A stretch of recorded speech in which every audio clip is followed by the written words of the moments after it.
All right, and I will share my screen. And then we'll go into the quizzes first.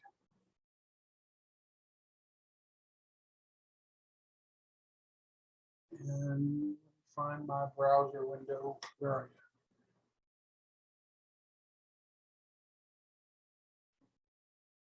Oh, there it is.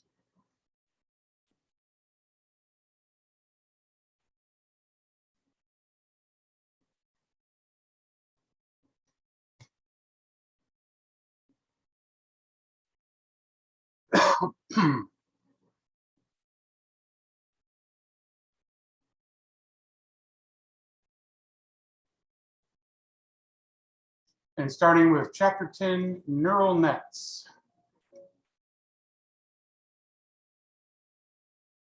So you all remember how this works. We all got potentially the same or different quiz questions. So I'm going to start with what I see on my screen, and then we'll compare notes, and then we'll address the differentiators. And please forgive me while I eat my delicious pork chop dinner that my wife made while I was on my ride. It's the only way I get to feed the machine. So for question number 1 on my quiz, we have the question is, suppose you have built a neural network, you decide to initialize the weights and biases to be 0. Which of the following statements is true? And I'll tell you what, I looked, and in the book, I couldn't find the answer in the slides. I couldn't really find the answer, like a direct answer in the book.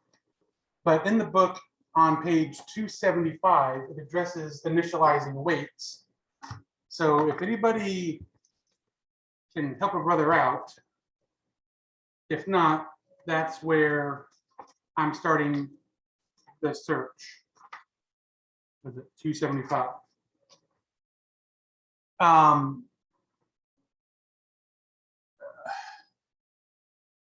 I know they said that the neurons do the same calculation, but with different weights from each layer. So that's why I went with this one here, perform the same computation. Does anybody who has the same question get the same thing or anything different? I have the same, and it looks like Christian and Miriam do too. Okay. Oh, I need to pull up the chat. Yeah. Okay, good. That's reassuring. All right. So which of the following statements are true? Hyperbolic tangent, tan H function is one of the most popular. And I got these from page 278 and slide 9 of the week 5 slide deck. Yeah, she also covered it yesterday during the lecture. Okay. Yeah, that's what I was about to say, Christian. I have the same thing. The only thing I added with mine was the 10H. I'm not sure if that was true. It seemed like it was true to me. The second one here? Yeah, that one. Okay. Yeah, 10H does go -1 to 1. Let me read this again more clearly. Often works better than logistic activation for hidden layers because the mean of its output is closer to 0, because it maps the values to the interval -1 to 1 versus 0 to 1. Okay, well, that. So then the only one that doesn't apply is the Bayesian function, is one of the most popular activation functions in neural networks. Does everyone generally agree that, I have to sneeze, I'm sorry. I'm gonna mute myself. Yeah, I had the same answers. The only one you were missing that I had was the tan function one. All right, cool. Then I will proceed on to number 3 then. This one was, I know she went over this one in class as well, as far as like what changes were made to get the different answers. But okay, does anybody have any different question for 1 and 2? I know we addressed what I have on the screen, but does anybody have an alternate question? All right, I have a different 3. okay. I also have a different 3. All right, well then, does anybody else have this question that I have, or is everyone else have a different one? I have that one, which is so funny because Christian and I usually have the same ones. I But know. I have that one too. Okay, so, you fit a neural network using the tan-H function, which is arranged from -1 to 1, with 3, 5, 10, and 25 nodes, denoted as the model in tan-HX, where X denotes the number of hidden layers. Using the results below, how many nodes would you include in your model? So I was looking at, no, I just have, my note just says predict propensity, but I don't know what the hell I was thinking.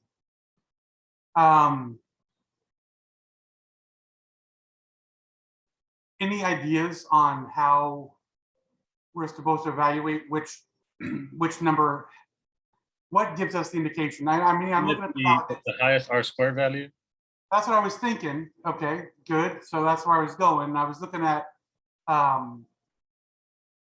actually the 3 node has the 88.96 R², and that's the highest. So my initial inclination was to go with the 3. Anybody think of a different reason why I should or should not choose choose that one? Because I'm okay with taking a 2-point hit on that if I need to. I would agree with that. All But right. I don't have that question though. So All right. Well, you want to let me share. Okay, everybody has the ability to share their screen. So do you want to share yours and then we can see what question you have? yeah, sure.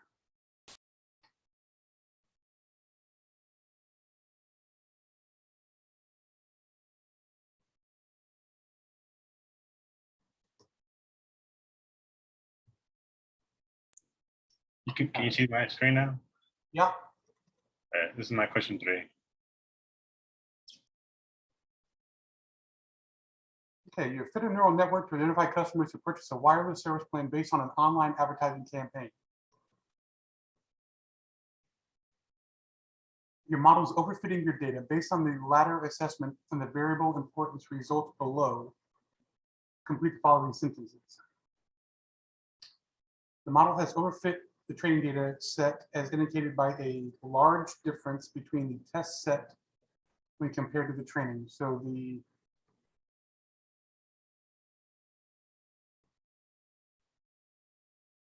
okay,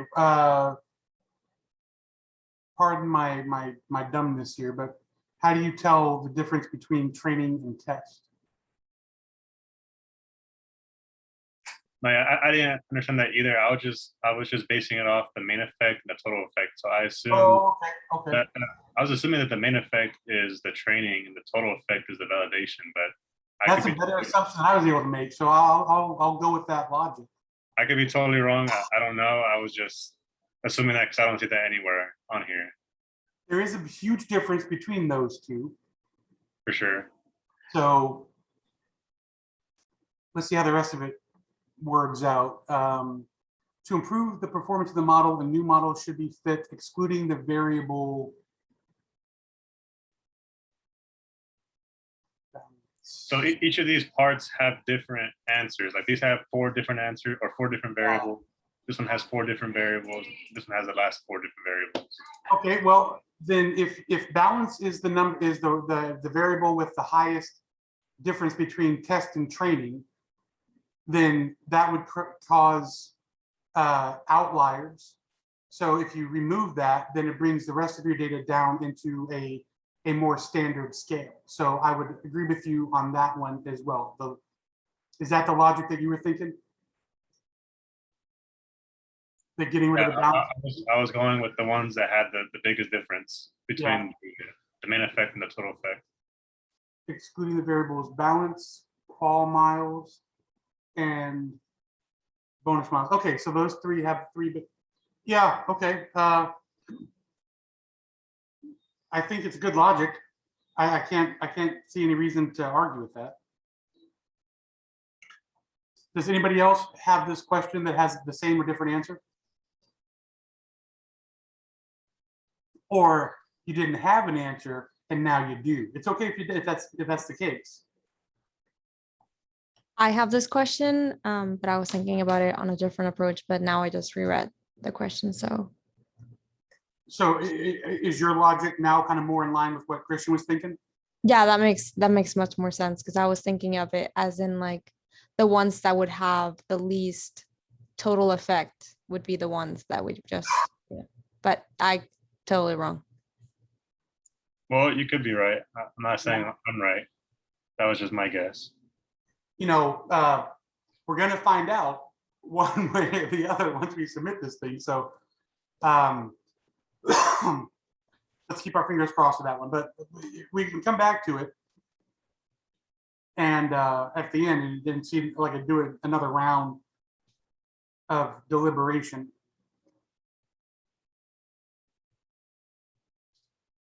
All right, so then we said 3 there.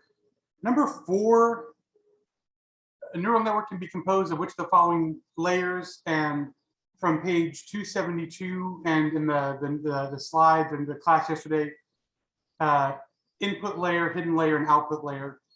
Yes, that's what I have. All right. I'm so confused on, okay, so Tony, whenever you're talking about that yesterday during the lecture, were you saying the number that counts, or were you saying, like whenever you were saying the output layer and the hidden layer, were you saying that just counts as 2, even though there's 3 layers? Yeah, because the input layer, you generally, you don't count the input layer in the architecture of the neural network, because it's your input variables. The only things that you count are your hidden layers, however many of them you have, and then your output layer.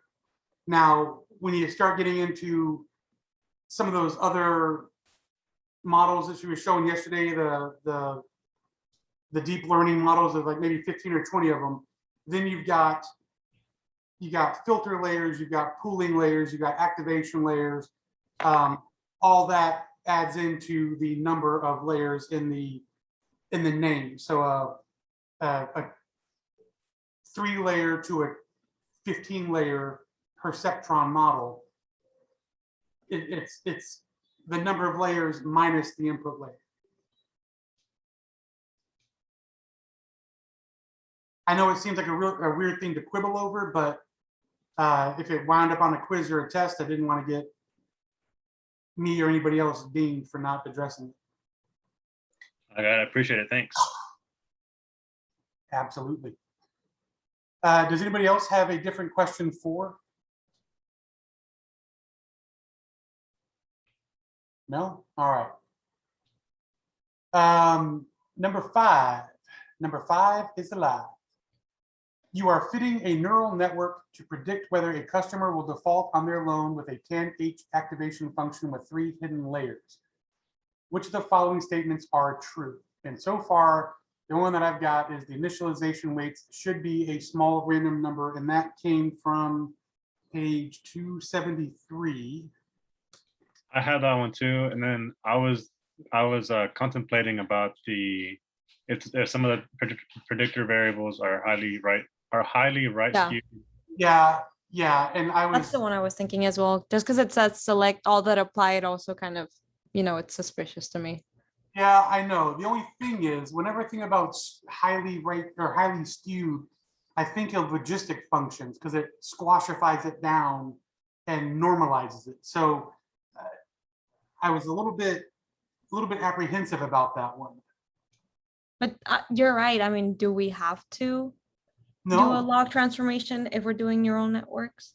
Yes, log transformation is one of the activation layers. Okay, that is true. You've got your linear, you've got your log, you've got your 10H, and you've got your ReLU are your 4 main ones. But then there's a slew of other ones, but the log function is a standard activation layer for neural networks. But this one is talking about specifically for a Doing 10, it as a process, yeah. as a function of the 10H activation. I just don't know if 10H, I can't find anything that said that use 10H in skewed data, or at least I don't remember seeing it. Yeah, I got a little thrown off by the 10H thing, but Arroz e nem macarrão. Você pode Sorry, escolher that's a little- vegetables. all right. Yeah, so Aí on você page escolhe 277, se você gosta daquele Angus beef steak com hey Miriam, you're not muted. outra coisa lá. Oh, Yeah. sorry. Yeah, we got a hot mic. Yeah, if you go on page 277, the very last end of the page, it says taking a log. Let me read it. Another operation that improves the performance is to transform highly skewed predictors. Taking a log transform of a right skewed variable will usually spread it out the values more symmetrically. Yeah, so And that's so why. based on that, I kind of like that answer too. But that's based on that. I don't like that answer because we're talking about here a 10H activation. Yeah, This is that's a kinda where log. This is the log activation function. So I'll be the canary on this one, okay? And if we get that one wrong, we'll know. But I feel like that's a trick because of that 10H disclaimer right there. Yeah, I could definitely see that. And sorry about the not mute thing. I like thought I had muted myself, but I unmuted myself. So It's okay. I have not muted myself in far worse situations, so you're still okay by comparison. You know, in one of the slides is have a 10 is the center and scale version of the logistics function. Do you know So- which slide in slide deck, Mintu? In the we have the PowerPoint neural network. Okay, the PowerPoint.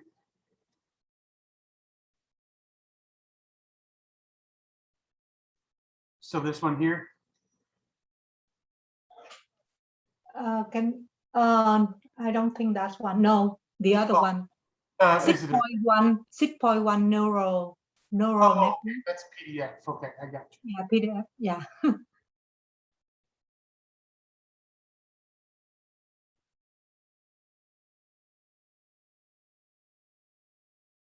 Yeah, right there. Okay. No. Yeah. All right. Nonlinear transforms all arguments, centered and scaled version of the logistic function.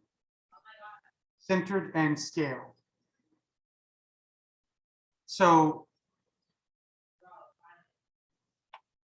I'm even more convinced that that's not the answer, because if 10H is centered and scaled and logistic is skewed and corrected,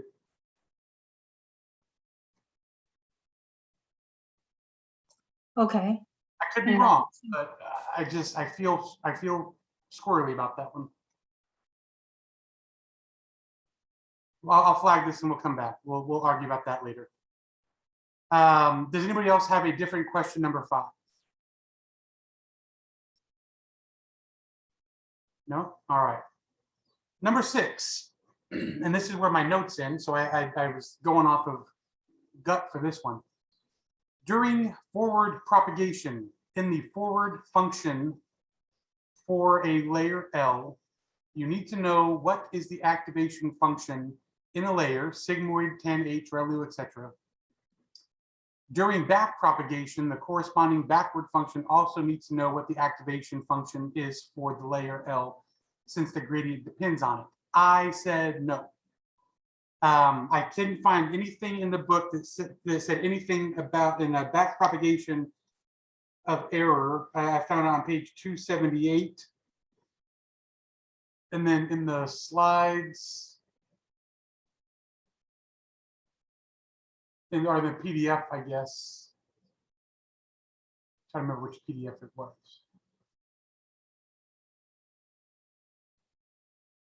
That's the walkthrough. Regularization. profile. Discriminant analysis, we don't want that.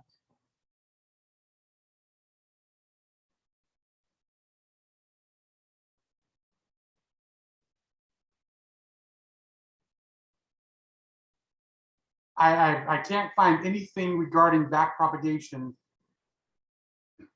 even on the PowerPoint here. Output from output node, error associated with that node. This is like ordinary error multiplied by a correction factor, but it doesn't talk about the activation function. So I'm going with false unless anyone can convince me otherwise. I also selected false. So All right. Wait, sorry, do you mind explaining that one more time? Why it's false? Because 'Cause I have put true. you put true. Okay. My reasoning is that the data going forward is what's being corrected by the activation function.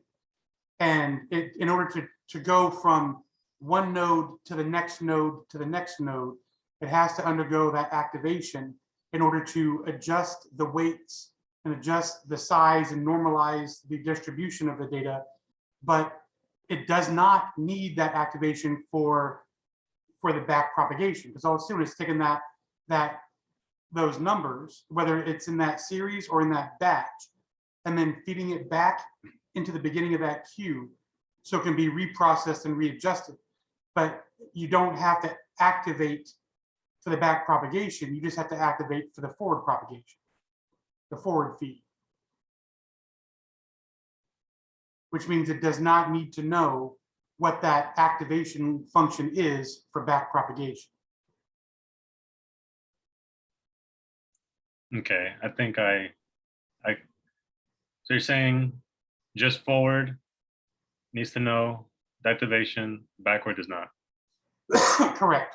It's in a pipeline, in a normal hydro carrying pipeline or any kind of fluid carrying pipeline.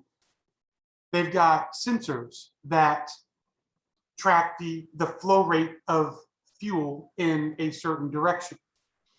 And if there's any change in that direction, they don't have sensors that track it. They just say, there's a change in pressure, we're going to shut this valve and clamp everything down. They don't have to, they're not worried about what's the flow rate back. They just look at the flow rate forward. And if there's any change in that flow at all, it creates a shutdown sequence. Data is the same way. Data flows and is measured in its flow in one direction. It's not meant to flow backward. It can branch off, but it only flows in one direction. It's only measured in one direction. It's only corrected in one direction.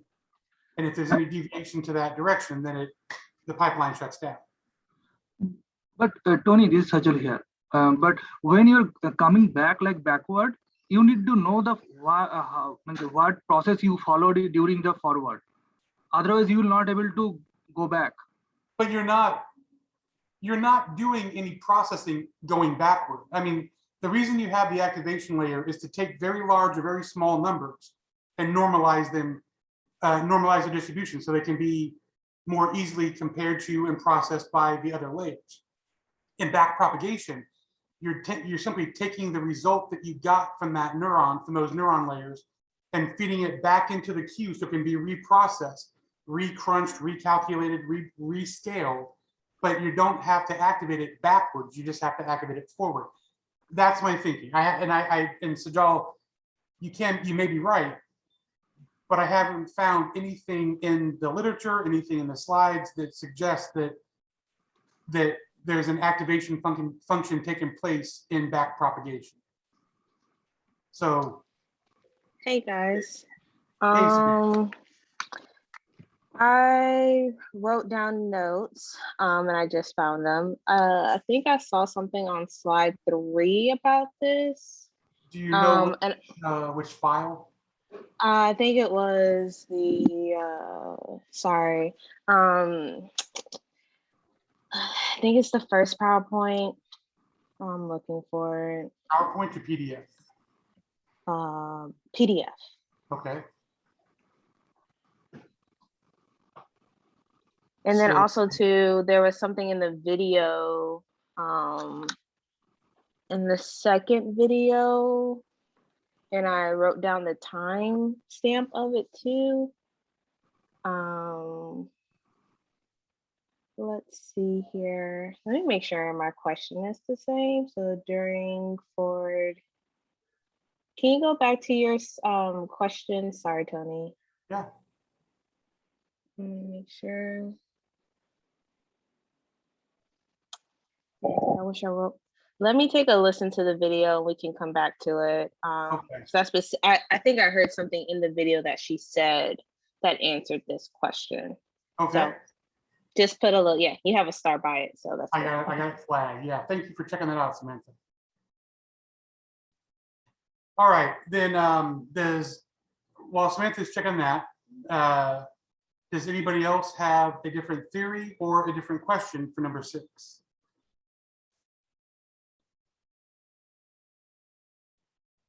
Okay, so right now I'm going with, I've got false in my brain, and we have a couple arguments for true. So we'll see what we can find of that. We'll come back to that one. Got a couple of them to come back to. Then number 7, I got the true false. The deeper layers of the neural networks are typically computing more complex features of the input than the earlier layers. I found that in the book. I found it to be false. I can't remember where I found it, but it specifically said that the earlier layers handle the more complex computations, and the consecutive layers do more finer tuning.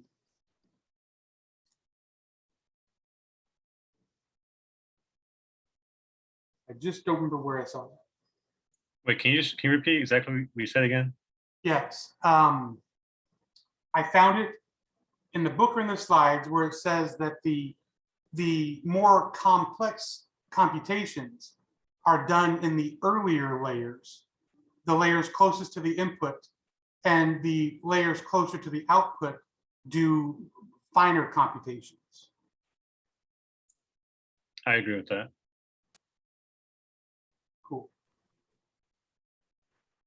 Yeah, it kind of makes sense because when there's a section where it talks about architecture and it says one hidden layer is usually sufficient to capture even very complex relationships. Yeah, yeah. And I think that's where I saw it. Do you know what page that's on, Scott? Yeah, just a second. The architecture. 286 286. Thank you. on the very top, the number of hidden layers.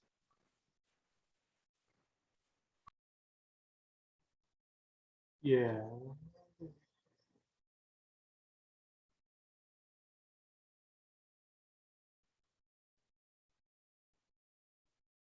There's momentum, there's convergence of weights. Pay attention to choice of predictors, highly dependent.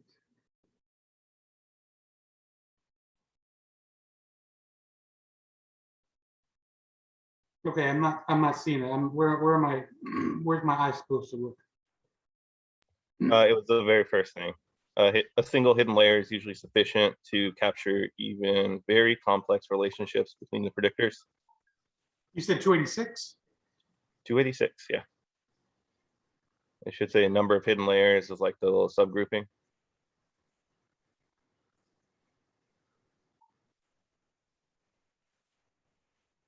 I'm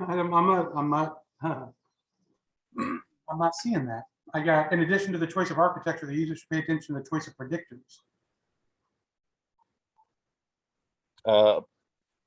Maybe go to your 285. Gee. Maybe we have different ones. I will say I kind of panic submitted, and we are off in a lot of things. Are we really? Yeah, that one, I actually had selected the opposite for the email one, the neural network one, number 3. Like originally I had the opposite, and Chris has that one. It's I had the same one as Chris. But okay, well, you have a different question than what's on my screen. Yes. Oh, Did you okay. Did you submit yours, Miriam? Yeah, I panic submitted because I was bored, kind of. Like I was, I was following the discussion and everything, but I was like, you know what? I'm just gonna submit. So Okay. Okay. you guys are not gonna like this. So y'all better take the hit for the next quiz from me. Okay, well, let's, throw your thing up there. Let's take a look at it. Okay, let me share my screen real quick then.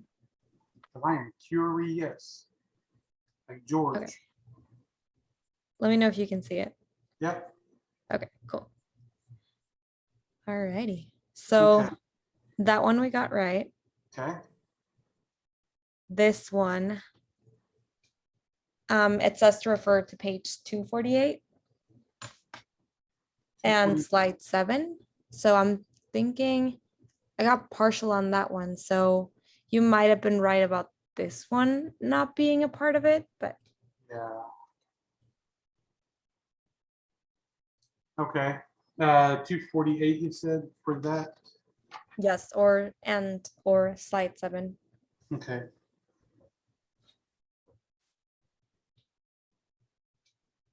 Slide 7 of neural networks introduction. Okay. Mhm. Okay, then what's your That's- number 3 look like? Okay, this one. Oh, And- that's what. Yeah, and before I followed, Christian's logic, I had actually selected, what was it? I selected email, it was CC2 club. It was, Did you go with the smaller ones? The smaller- yes, and my reasoning was that, Well, I'm sorry, I led you to the wrong answer, but oh no, you're fine. I mean, either one was going to be wrong or the other. Like your explanation made sense to me versus mine that was kind of like following, obviously the fact that like someone's email wouldn't really influence sales or whatnot. So that was kind of my following, or if they were in the subscription club member, which is my understanding. So the way I read it was that you once you delete those variables, they don't have a lot of impact on the model. And yeah, it would improve the performance. I don't know by how much, but that was my kind of take on that. So did you get that one completely wrong or partially?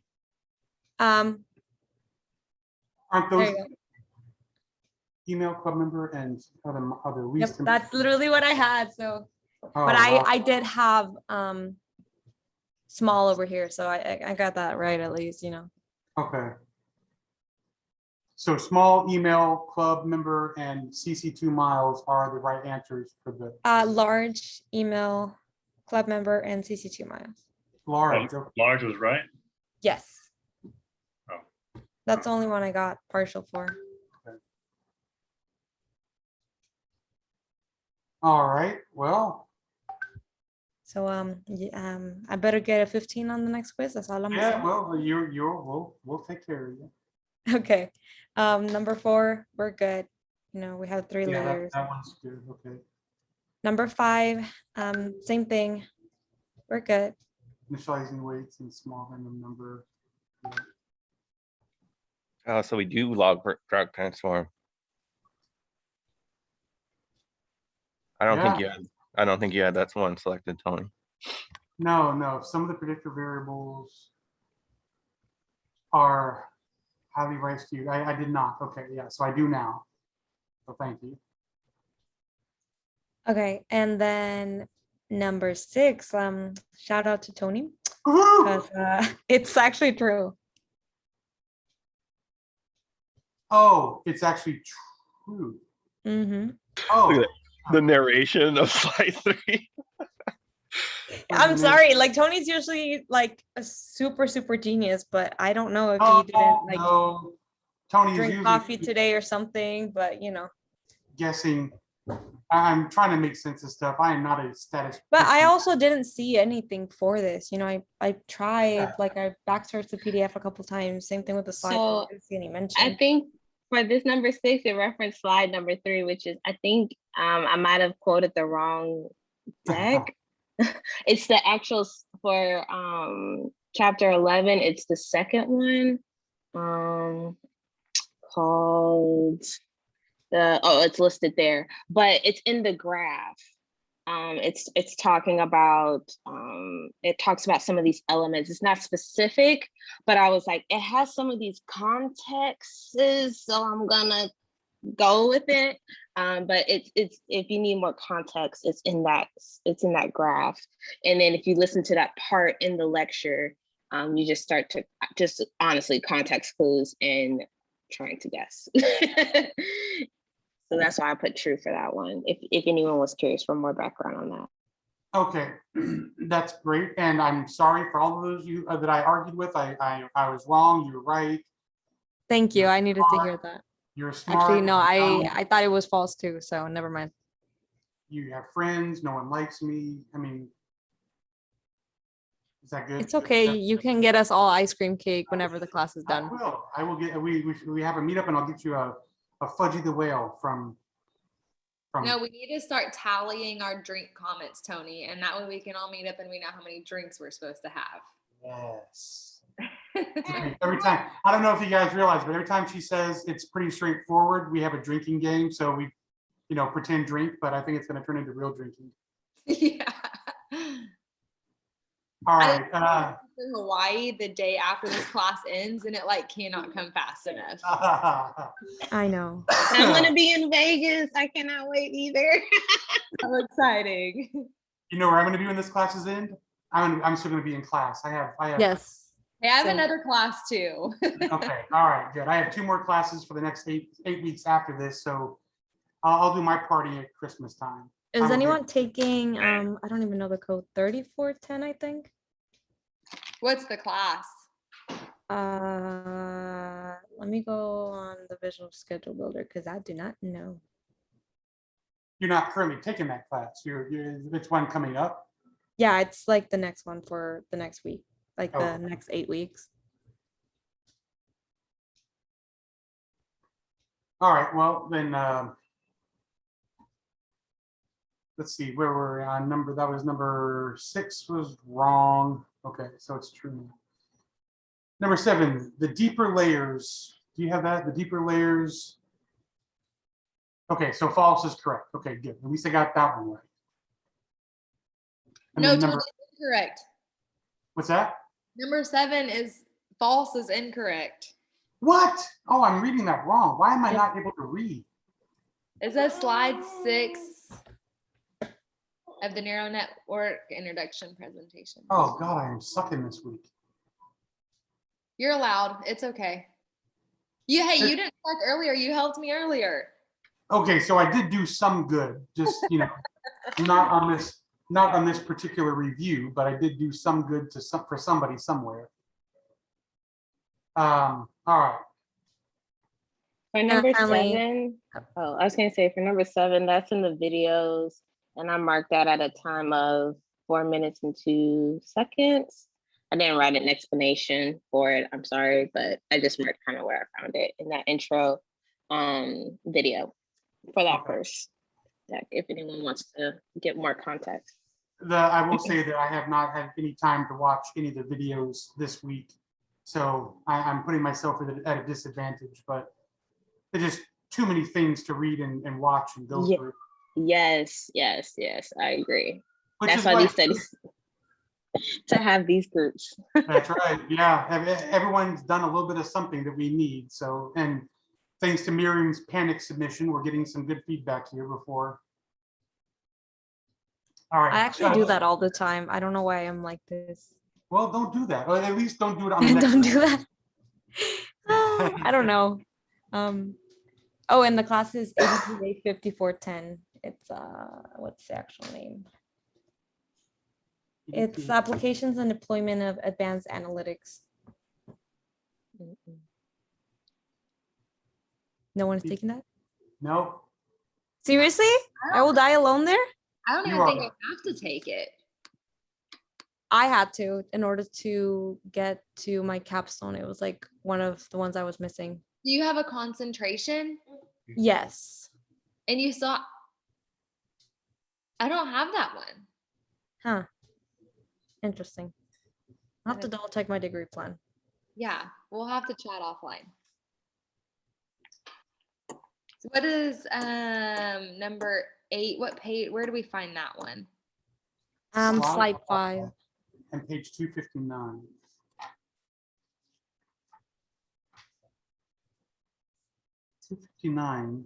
I thought increasing the number of hidden layers increased overfitting. Yeah, it increases the potential to overfit, yes. This one doesn't make sense to me. Page 259 is the logistic regression. Yeah, I'm looking at logistic regression. How is that? Does you mean 289 or 279? Yeah, good call. I'll look at 279. 2 methods for updating the weights. I was thinking about cross validation.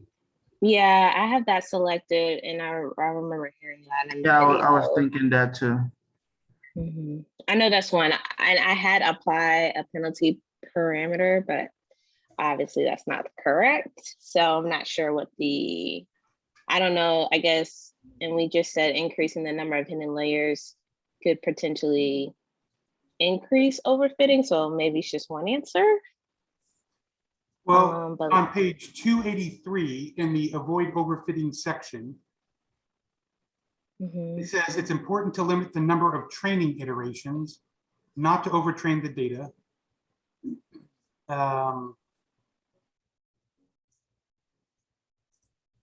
As in classification regression trees can be deleted, overfitting can be detected by examining the performance of the validation set, or better, on a cross validation set, seeing when it starts deteriorating. So cross validation set is there. And then this approach is used in some algorithms to limit the number of training iterations. The validation error decreases in the early iterations of the training, but after a while begins to increase.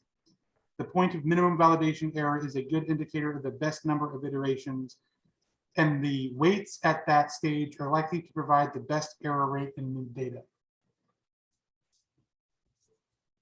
So far, the only thing that I see that's mentioned is utilize cross validation from the book on a different page and it's listed.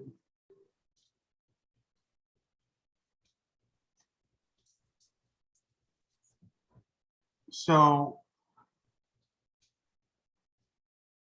I thought select a large initial weight for the activation function might have been another.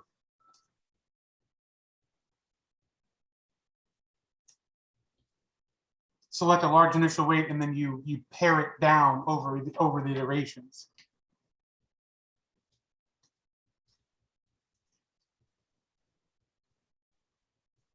Okay, well, and then slide 5 with a neural network introduction. I just looked at slide 5 of all the things and none of them even look remotely close. Maybe she meant like slide 9 or something. Come on, Tony, it's straightforward. Drink. Neural network can be profiled to understand how the predictions are related. ANN do not achieve lower bias without more variance. So this is all about ANN stuff. I don't. Activation functions calculated for each node. The second hidden layer. Default activation function is nonlinear. Sigmoid hyperbolic. The linear combination of weighted inputs becomes the output of each node. Continuous response is linear combination. Categorical response to logistic function.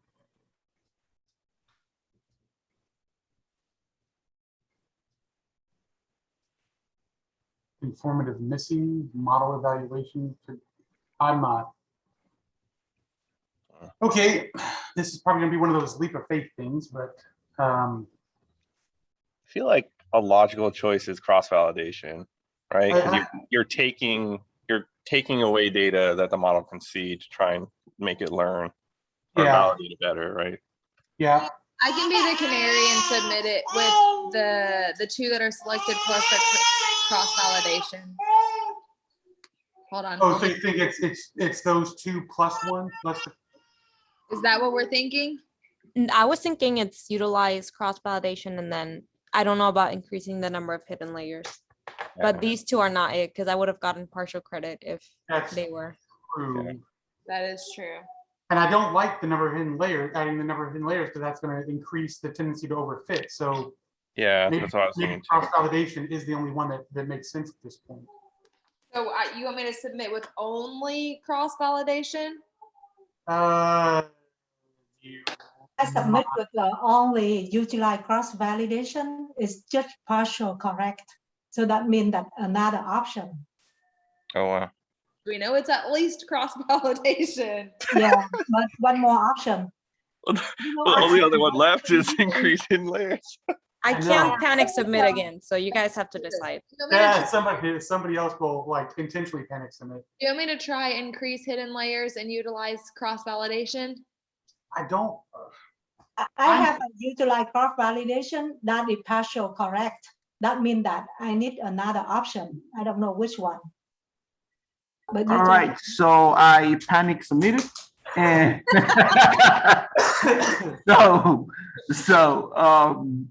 yeah, I clicked on utilize cross validation and increase number of hidden layers and I got 0. So You got Oh, 0. lordy.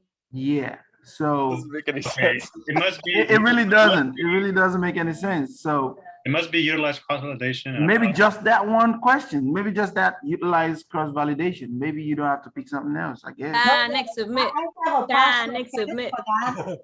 I have a partial credit for that only. I click one option and I have a partial credit. Oh, only. you only did utilize cross validation?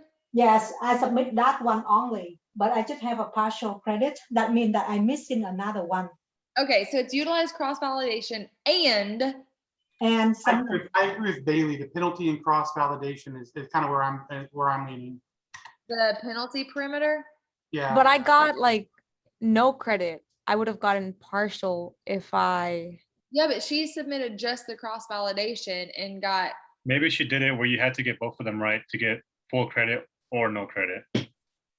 Okay, I will try. Nobody panic submit yet. I will submit cross validation and penalty perimeter only. Okay. Has anybody else tried that? Not that I've Okay. heard. I'm submitting, y'all. Well, I didn't get 100, so let's see. You want to share yours? Oh, I got it right. Okay, it's utilize cross validation and apply a penalty parameter. And I totally forgot to go back to number 2 and change it. So I got number 2 partially correct. Number 2, I put the ones that we had, the 4 we had, I removed the tan H. Okay. And I got partial credit. So number 2 is not those other 3.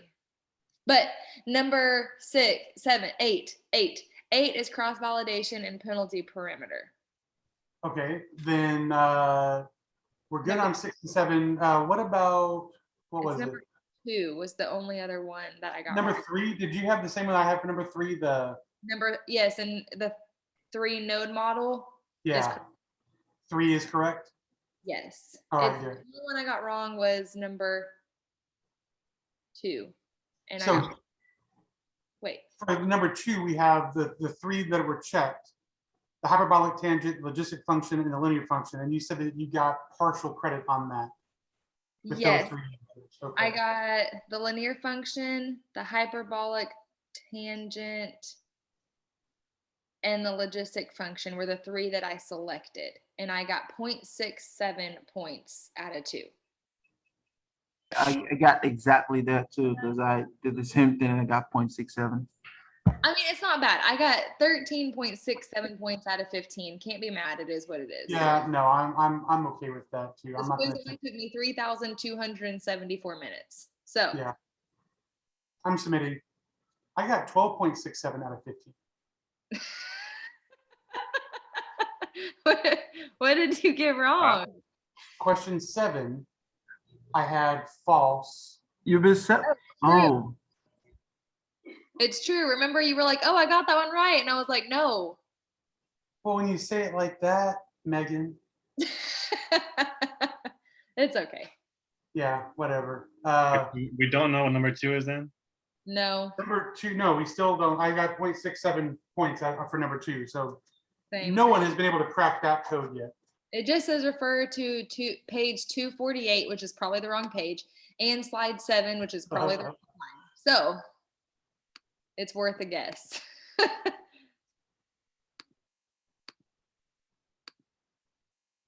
Okay, I got an 85. All right. All right.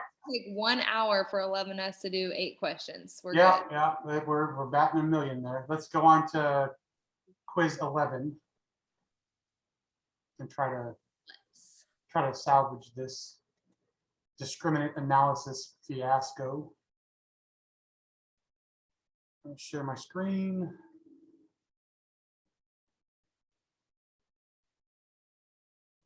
All right. Discriminant analysis. You get to the right chapter, so I know at least I'm on the right pages. At least I hope and think. Quiz 11.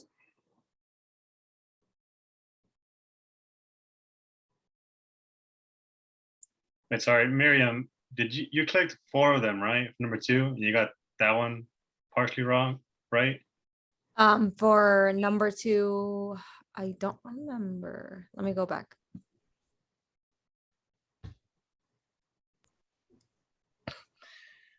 So I selected only the logistic function and the hyperbolic tangent, and I got 1.33 out of 2 for that one.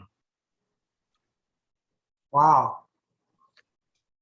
I wonder if there is like a right answer, or if it's like all just partially wrong answers. For number 2, I selected all except the Bayesian function. I still don't know how to say that. Bayesian? Bayesian? So why is it spelled like Bayesian? Bayes is the guy's name, and the Bayesian is the methodology. So Bayesian classifiers. Bayesian. All right. Let's go. We just make stuff up. Really, I mean, if everyone starts calling it that, then that's what that thing is from that point forward, right? Yeah, that's my logic. Yeah, I like that. I like your logic. Aren't you on a But road then again, I trip? panic submitted, so I don't know. Yeah, I know. Well, don't do that this time. All right. In discriminant analysis, the discriminant function can be thought of the values assigned to the categorical y values.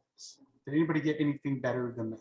I got the last one, real the quick, best sorry. possible. Yeah, that Sorry, one. real quick, for number 2, I submitted it. I got it completely right. It was logistic, the tan H function, and the hyperbolic tangent.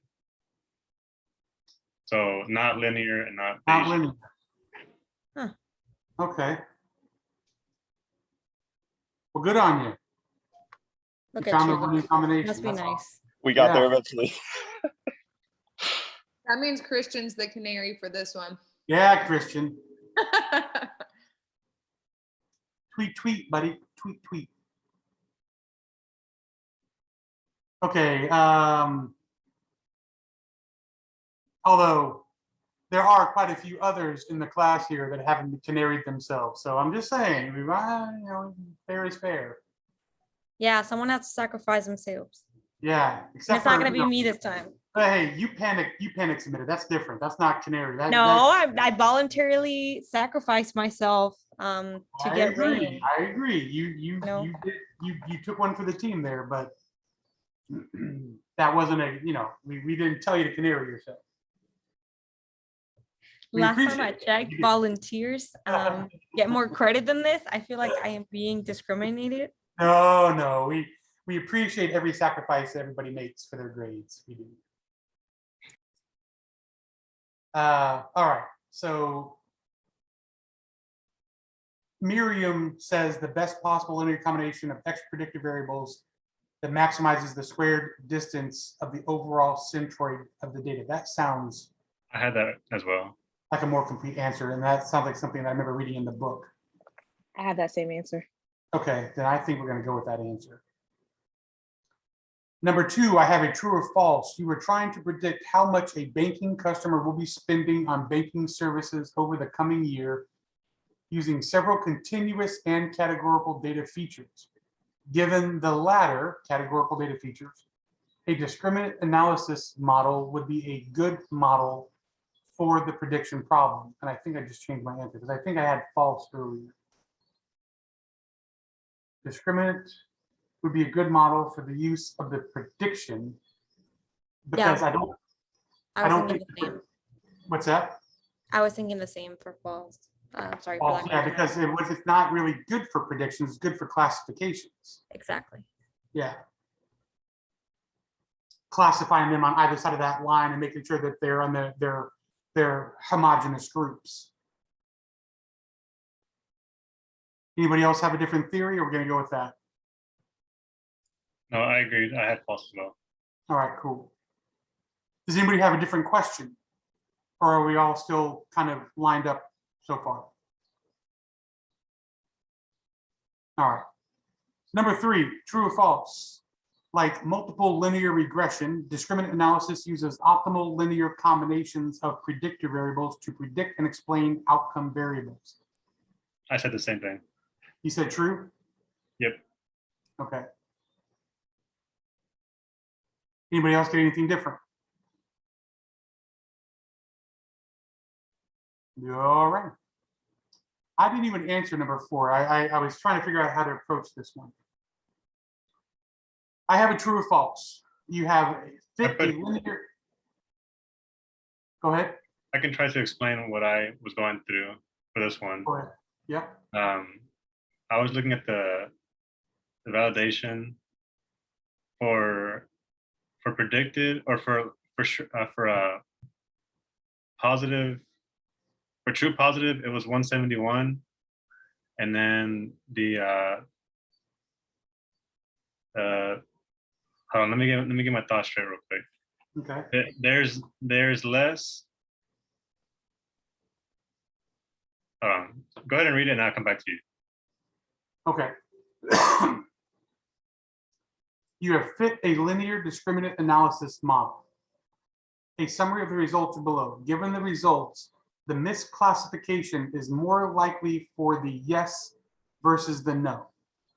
And percent misclassified in the training data is 8.2 and the validation data is 8.3%. So it's a higher percentage of misclassified for the validation. No. Yeah. The training data has a higher number that are misclassified.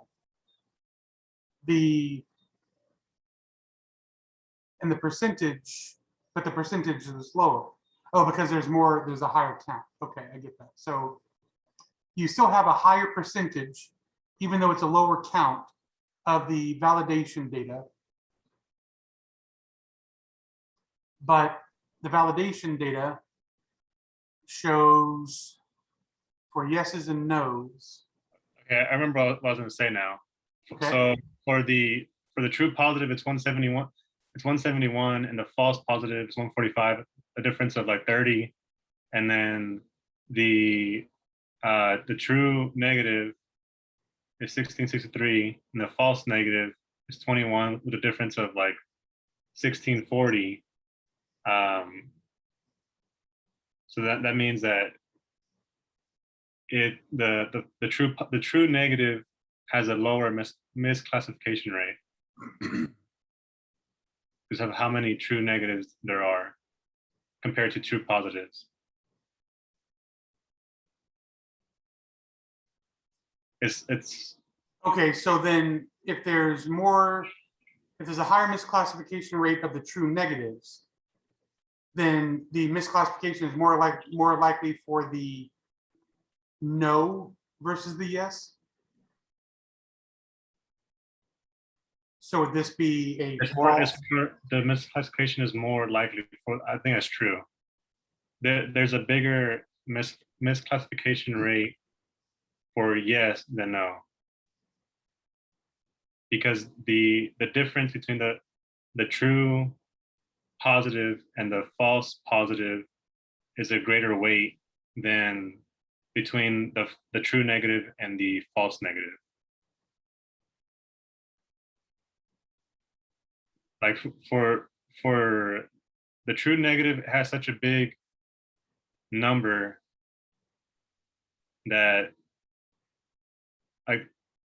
we can agree that both the differences are about the same between true positive, false positive, and true negative and false negative. Can I Are we ask supposed you? Can I ask you for some clarification? Because I know that this is the true positive right here. 171 is the true positive. Yes. Because you have your actual and you have your predicted. So that lines up. But now your actual yes and predicted no, this would be a false. This is a false negative. Is that what you're saying? You would look for false positive, you would look at predicted yes, the column, and then the no for actual.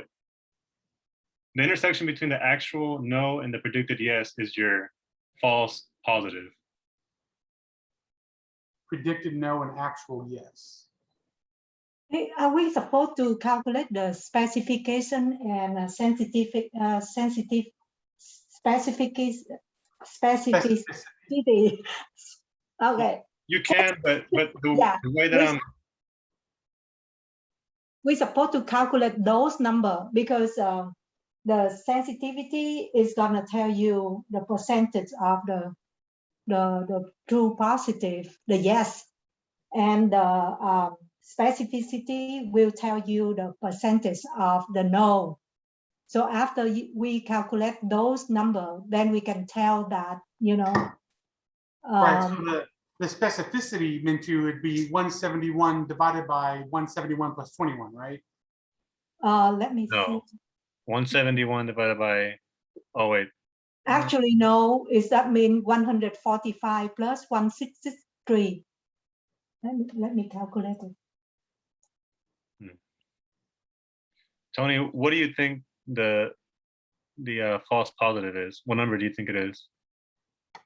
I thought if the false positive would be 21, because that's the actual yes and predicted. Okay, hold on. Can someone help us out here? Yes. Now I'm getting confused. I was gonna agree with Tony that the actual yes, what he said was 21. I agree Yeah. with that because it's the false negatives. So a predicted no, which is false, but it was actually yes. So that makes it a false negative, Yeah. which is 21. Wait, so you said 21 is a false negative? Yeah, that's right. True positive, and this is a false negative, and then this is a true negative, and this is a false positive. Oh no, this is a true positive. This is That's a 166 true is positive, negative. not a true positive. 145 is the false positive. Okay, yeah, that's what I was saying. Yeah. So true positive and false positive. 171 is a true positive. 145 is a false positive. 1663 is a true negative. 21 is a false negative. Yes, that's exactly what I was saying. Okay. I just said Thank it. you. I keep getting that mixed up. So true positive is 171 and true negative is 1663. Yes. Yeah. And the false negative is 21. And And the false positive is 145.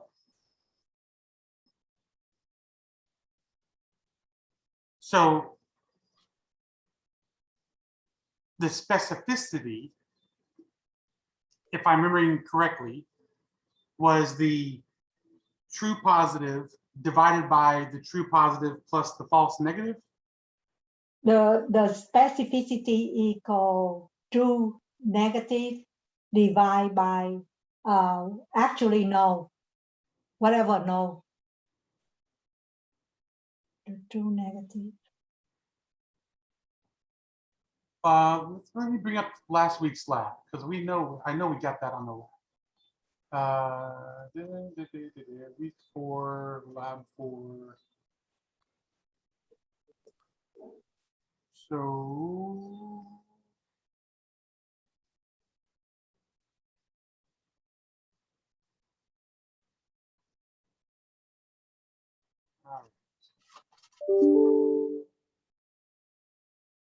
Or is it lab 3? Man, I'm getting all my labs mixed up now. Yeah, it's lab 3. So can we agree that the difference for true positive and false positive is about the same as the difference between true negative and false negative?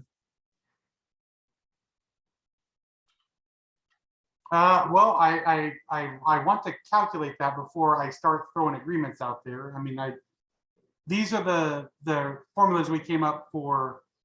Oh, you know what? I think the true positive is the better one.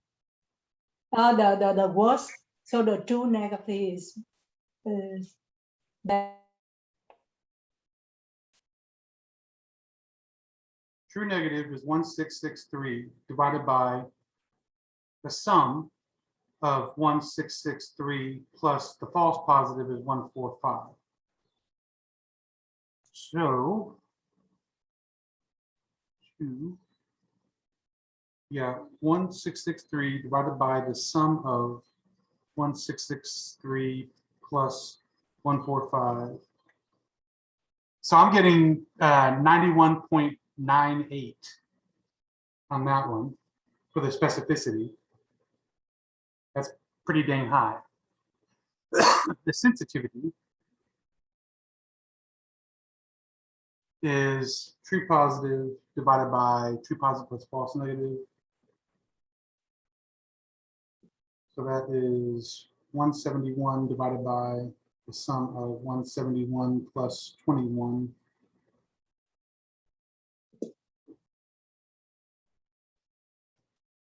Equal for 0.89, right? Yeah, so 89.06.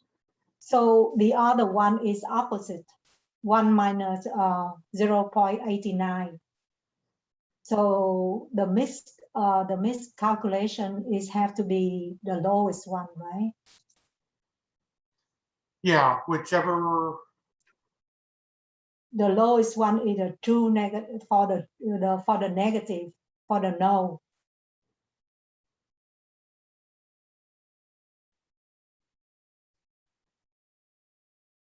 Ooh. Come on. So we're saying, given the results, the misclassification is more likely for the yes versus the no. So are we saying that that is false? Yeah, I say false. Okay. Because the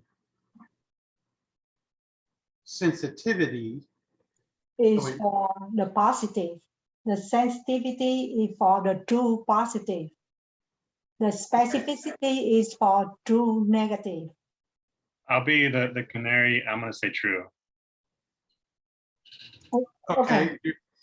Okay. So so the miscalculation is have to be the small value, right?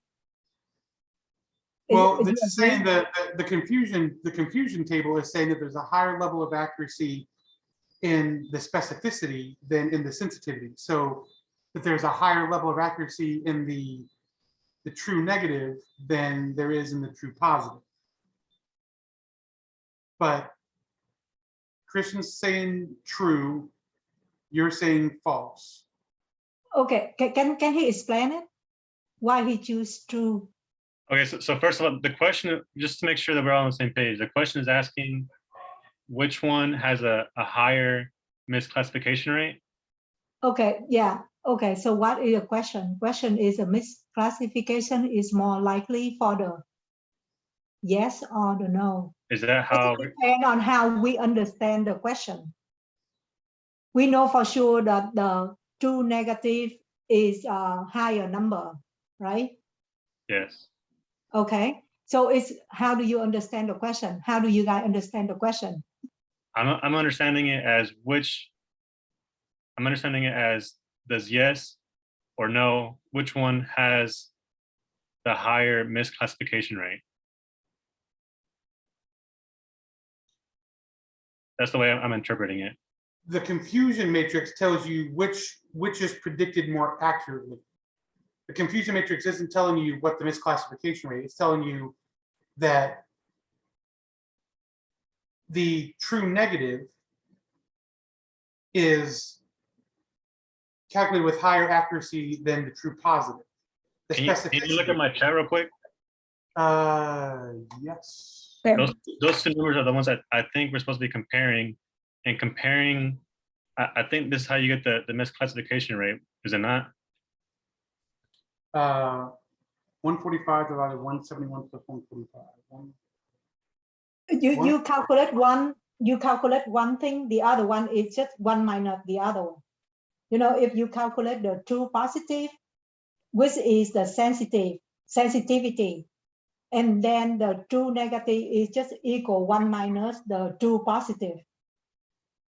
So that is, you know, if you can calculate the sensitivity first, then you take one minus the other one.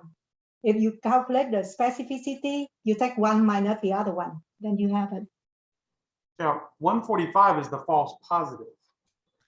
All I'm gonna say is it's 50-50 chance, and I think it's false. Thank you. Okay. I can appreciate 50-50 chances, but I'm with Christian. I want to know what and why, but sometimes we may not come to an agreement. My train of thought with this question is thinking about it in a way that's not looking, well, yeah, you have to look at the numbers. So both the training and the validation is better predicting true positives, aka no. So both of them have, you know, they're really good at classifying that. So actually, with that logic, I don't know if it'd be true, because it's better at getting you those no's. So that means that any yeses that should have been no, you know, you kind of get my logic. So I don't know. I think the model itself is better at predicting true negatives. Which are no's. Yes, the no-nos. So then you are going for false. You know, actually, I just don't understand the question. We can calculate it, but I don't understand the question. I think Christian's formula is correct, because at the end of the, if you're looking at it, you're saying, okay, out of the whole population, or out of all the observations, which he did for the predicted, which was the 171 plus the 145, out of those, how many were classified wrong?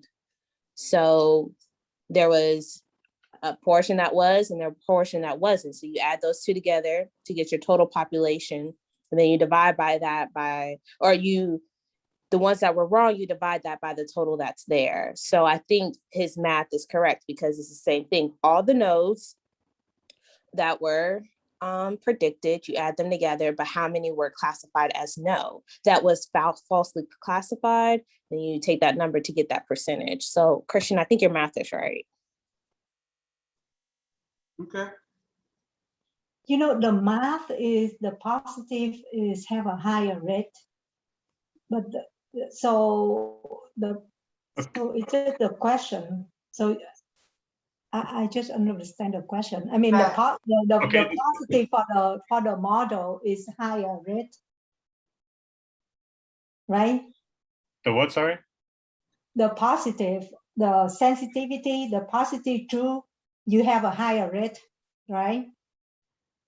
What I did, I was trying to figure out the misclassification rate. So I did that doing those numbers that I put in the chat. And what I got was the misclassification rate for yes was 45.8%. And for no, it was Oh, use the formula. 1.24%. You got one what? 1.24%. Fantastic. The misclassification rate for no is 1.24%, Okay. which is why I'm saying that it's more likely to misclassify the yes. It has a higher misclassification rate. Well, I think because your no's are 1 point something, isn't that greater than 0.8 something? So I would think that it would be more likely to classify the no's. How about we just move on? I'll be the canary for that question. Okay. All right. We'll flag that one.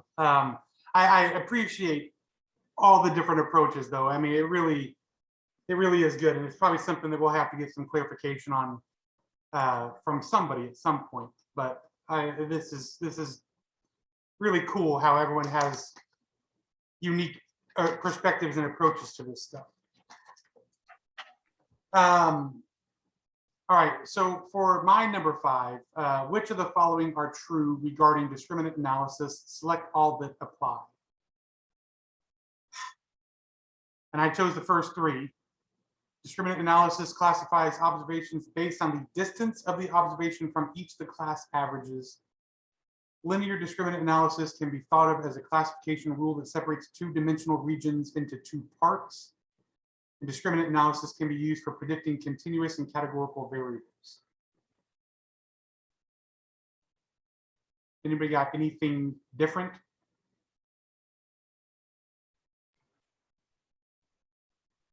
Yeah, I agreed with those 3. All right. Thank you. Reassuring. Anybody want to talk more about them or keep moving?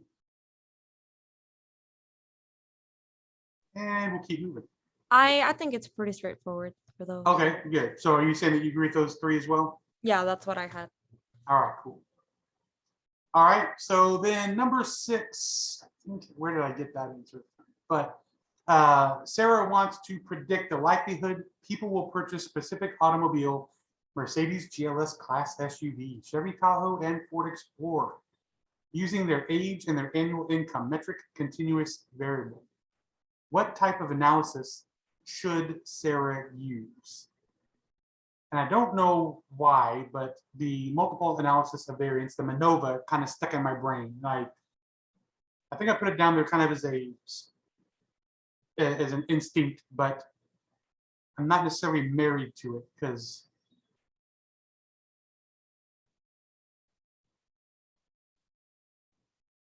where was that section on MANOVA? Well, for sure it wouldn't be regression because we're talking about categories, right? Yeah. Yeah, so for the process of elimination.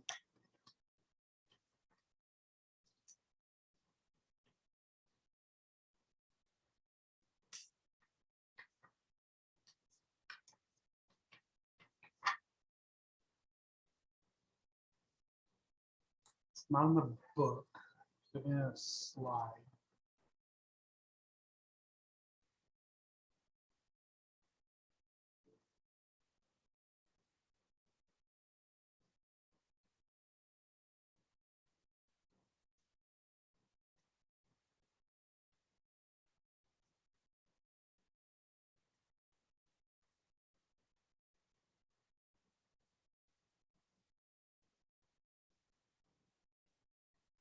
Multiple regression. I mean, it was. I know in slide 4, the dimension reduction methods. Which slide deck? The PowerPoint or one of the PDFs? I don't know. I hate that these are all like named weird things. I know. And I'll just read it. It says MANOVA finds a linear combination of responses that maximize distances between group means. MANOVA can also handle polynomial effects of categorical variables such as two-way interactions.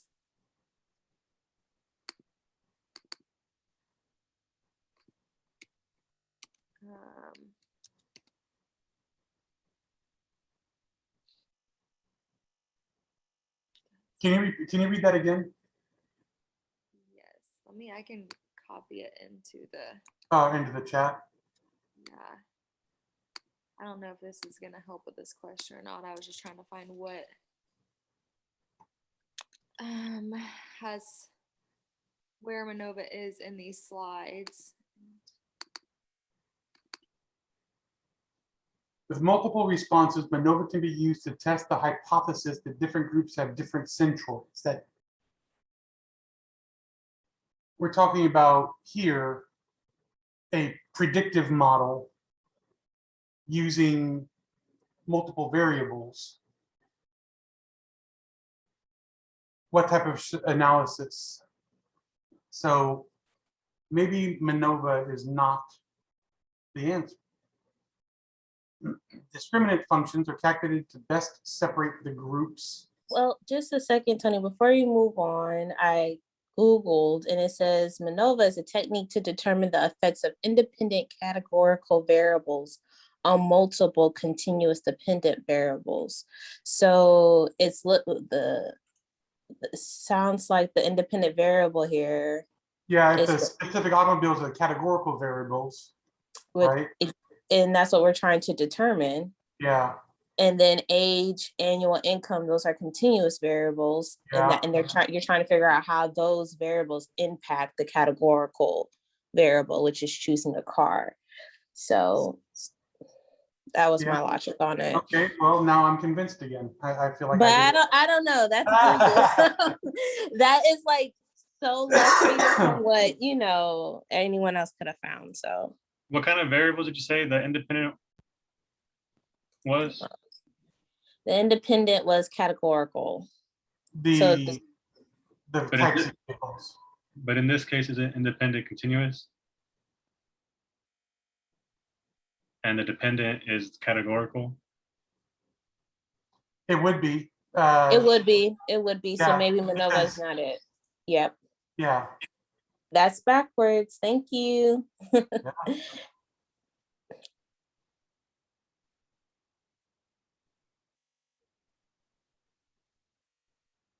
Now, discriminant analysis, if we're looking at the function of it, we'd have multiple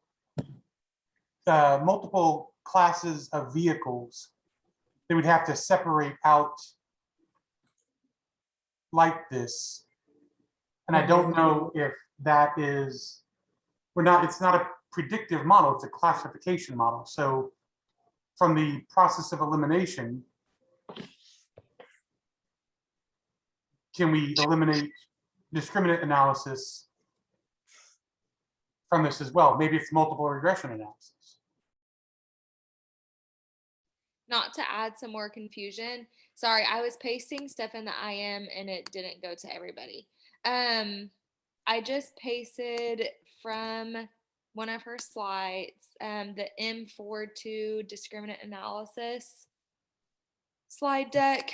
The slide 3 is the definition of discriminant analysis. I just put that in the IM. But to add some complexity to this, the MANOVA is in the discriminant analysis slide deck. Yeah, I was just referencing that one. And this is right what here. About MANOVA in the slide. Yep, you have it on your screen. I just put it in the IM.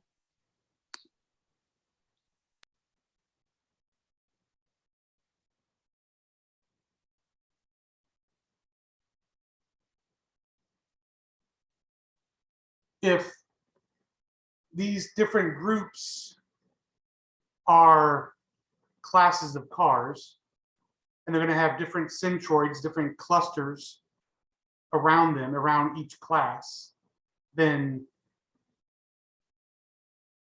this MANOVA would would be an effective model for identifying class by these other independent variables.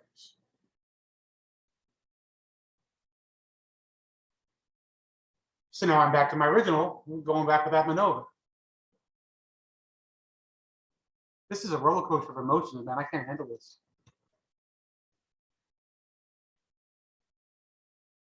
Can anybody talk me off the cliff, the MANOVA cliff? Is there a multiple regression justification out there, or some crazy thing that somebody's aunt or uncle told them about when they were kids?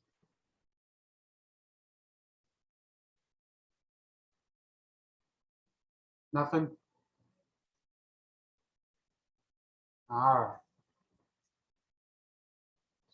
Responses.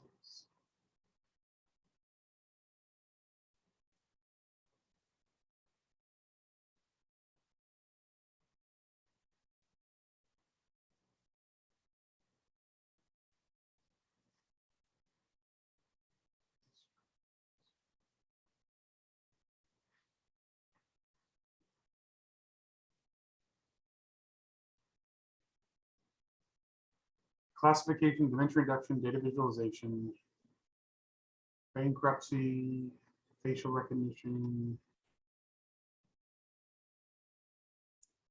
Sorry, what makes you say MANOVA?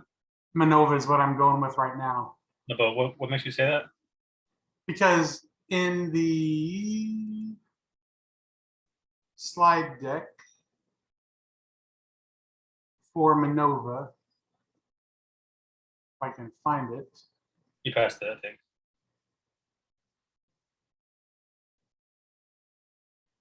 This one right here.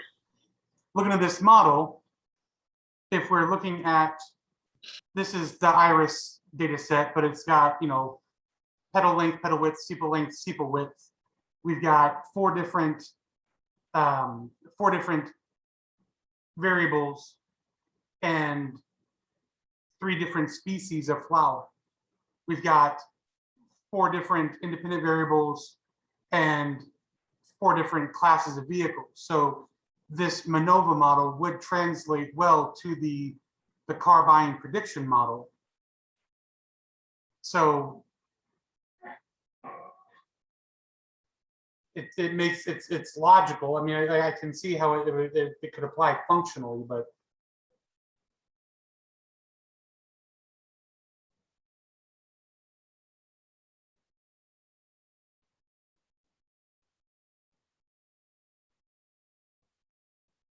any opposing thoughts or move on? Well, I can see how all those independent variables are continuous variables. And like you're saying, that the 3 different types of flowers or whatever they are, I can see how they're being grouped. So I can see how it could be, it might be MANOVA. It could be, right? I mean, it's got the structure for it. It would definitely handle what we're working with. So none of the other ones really kind of make any sense to me. The multiple regression analysis, I don't know, it sounds different, but this doesn't sound right. This doesn't sound right. This is the one that my gut kind of latched onto. Yeah, I mean, that's what I was leaning on as well, but it was just what Samantha had read online that kind of made me confused about it. Yeah. Thanks, Samantha. But I think for sure, yeah, I don't think it's regression, because regression only deals with, I think it only deals with continuous inputs and outputs. Yeah, yeah. So yet another disqualifying factor. So I think it would only be between MANOVA and discriminant analysis. And looking at that slide, discriminant analysis just doesn't make sense to me, because you're dealing with, I mean, discriminant analysis, you've got 2 classes that you're basically splitting data to get the least amount of impurity in those splits, and then you're rotating the axis to make that a more efficient split. This is not that. This is a classification prediction based on independent variables of age and other things. So I don't know, the MANOVA just kind of makes Yeah, more sense. Like that. I'll go with Manova. I'm gonna be the canary anyways. Yeah, I Alright. go with Manova. I go Okay. with Manova. So Manova's got some love. We'll go on with that. How many did I get? 7, 8, 9. Okay. For 7, I have a question that says discriminant analysis differs from multiple linear regression in that discriminant analysis uses quantitative and categorical variables to predict 2 or more quantitative Y variables. That sound right to anybody? I had the same thing. Okay. Since normal linear regression is just, you know, Yeah. I continuous. was thinking it's or only quantitative. categorical variables, but Not quantitative, just categorical. yeah. I could go with that. I'm not married to the quantitative part.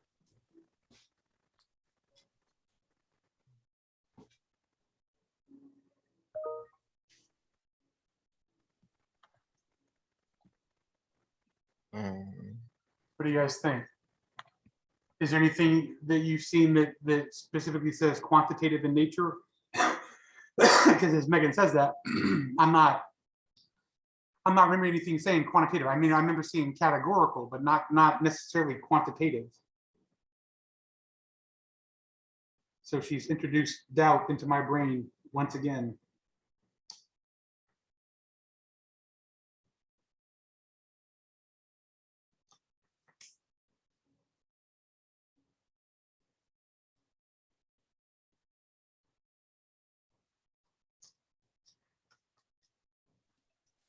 I guess we're just gonna find out. I guess we are. I guess we are. I actually, for that question, I didn't really look at the book. I more than anything just like made sure that, you know, I kind of put the qualitative word with discriminant analysis and nothing popped up. So that was kind of my reasoning, and I don't remember hearing about it in class or anything like that. Yeah. Yeah, as I'm looking through the book, I'm not seeing anything that's saying, you know, specifically quantitative or qualitative. Categorical, yes, but not quantitative or qualitative. So I'm going to go. Okay. Because if you think of it, linear regression really looks at different qualities that people have to get to that final Y variable. Sorry, quantitative. I'm Yeah. gonna go with that one. That's the one I think it is. The number, Yeah. this one. Mhm. Okay. All right. All right. Well, then let's. Do we have any other? Do we have any different questions for number 7, or are we all still in line? It looks like she kind of kept this one the same for everybody. Because she's not. Wait, sorry. So are we saying that discriminant analysis only has categorical independent variables? We're saying that categorical variables to predict a categorical Y variable. We're not saying we're just it's the same answer without the quantitative disclaimer, the quantitative qualifier in it.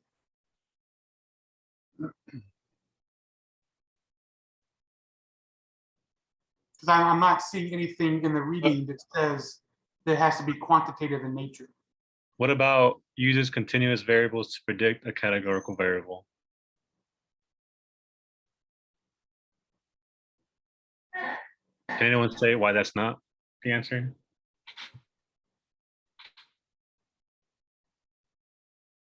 Using continuous variables, which we are with the age and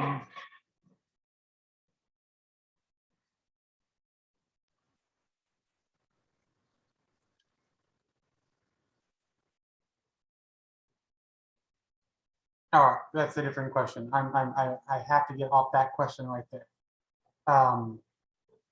Discriminant analysis differs from multiple linear regression.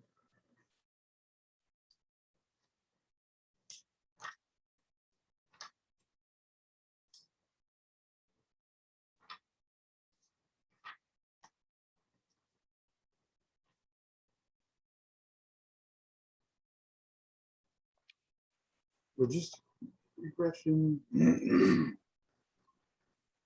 But yeah, doesn't linear regression use continuous variables? It's like comparing two continuous variables. Yeah, So then discriminant analysis will not be different if it used continuous variables, it would not be.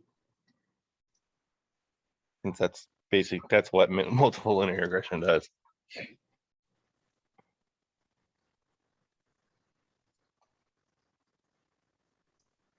But is it different in the fact that it may use continuous variables to predict categorical variables? Because multiple linear regression doesn't predict categorical, it only predicts continuous. That is true. Dang it. And the circle of life continues.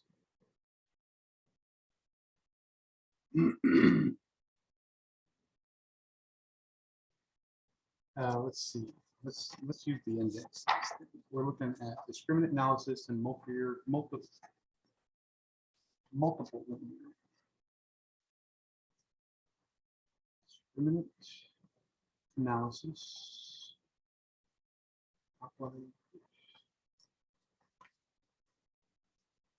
Multivariate normal distribution, more than two classes.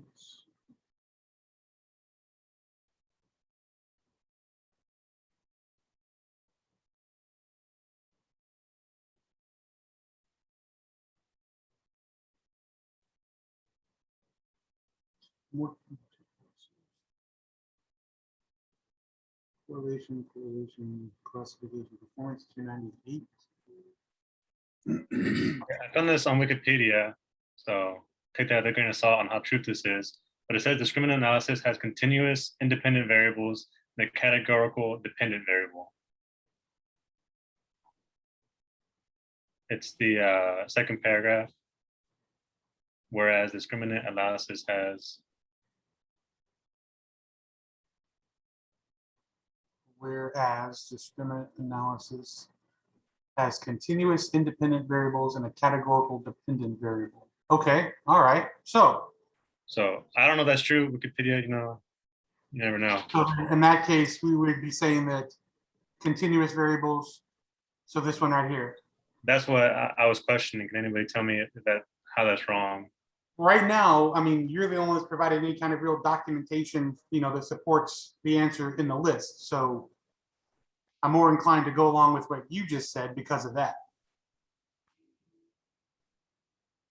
Anybody else?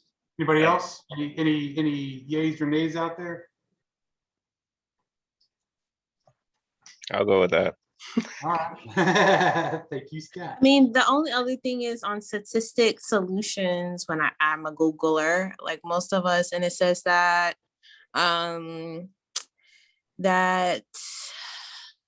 discrimination analysis is a technique that is used by researchers to analyze the research data, blah, blah, blah, blah.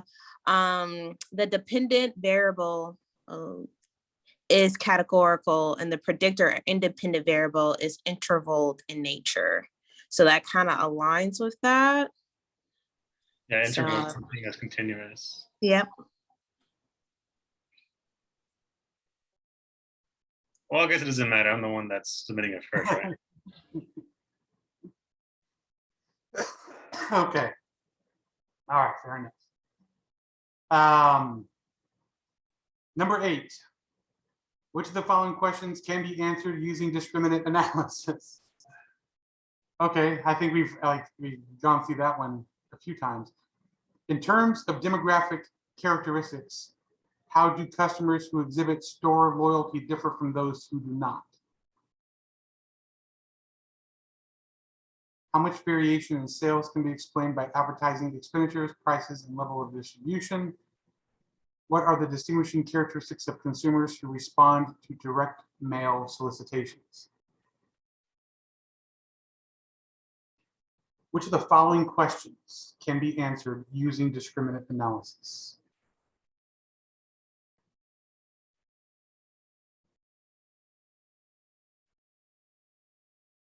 Plot data on new dimensions and use that to draw a line or boundary to separate classes. the outcome or dependent variable is categorical group membership. Before you guys submit, can you wait until I'm back? I need to drop off something downstairs real quick. I'll be right back. Yeah, we're not going to be submitting for a few minutes. Okay. I go with the in terms of demographics. That one. In terms of demographic characteristics? Yeah. How do customers who exhibit store loyalty? Okay.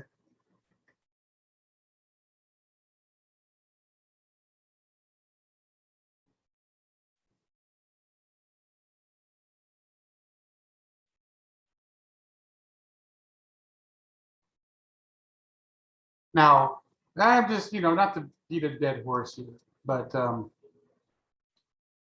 multiple regression, discriminant regression, or discriminant analysis. Score on a discriminant function created from a weighted sum scores for pre-predictor variables. That, never mind. I thought I had something. I don't. My train of thought was just derailed.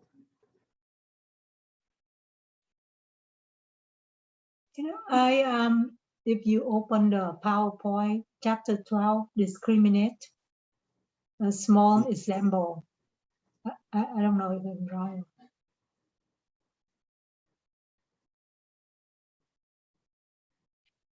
Classifying organisms into species, classifying skulls, fingerprint. One more. Yeah, go down. Yeah. Purchase behavior. Purchase behavior. Buy, no buy of riding mowers. Outcome. Owner or non-owner of predictor loss.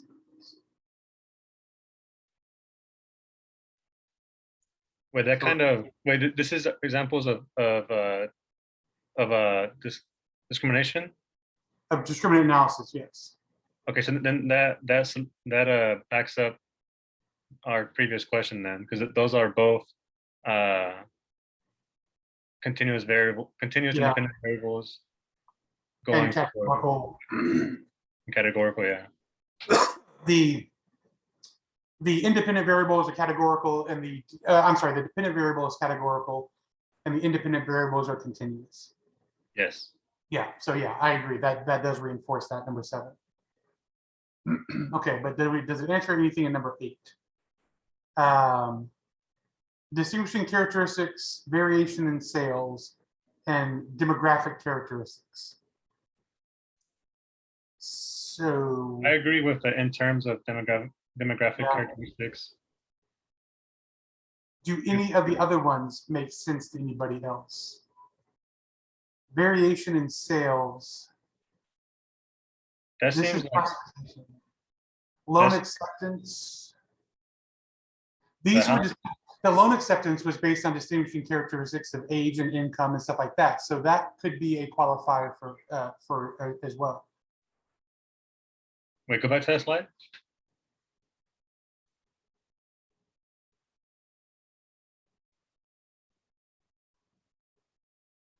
They're making a prediction on loan acceptance based on income and credit card spending. And if we're looking at that answer, distinguishing characteristics of consumers.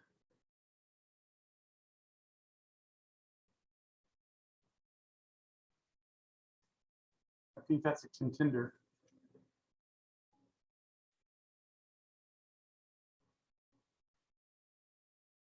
Classify new record, measure its distance from the center of each class, then classify the record the closest class.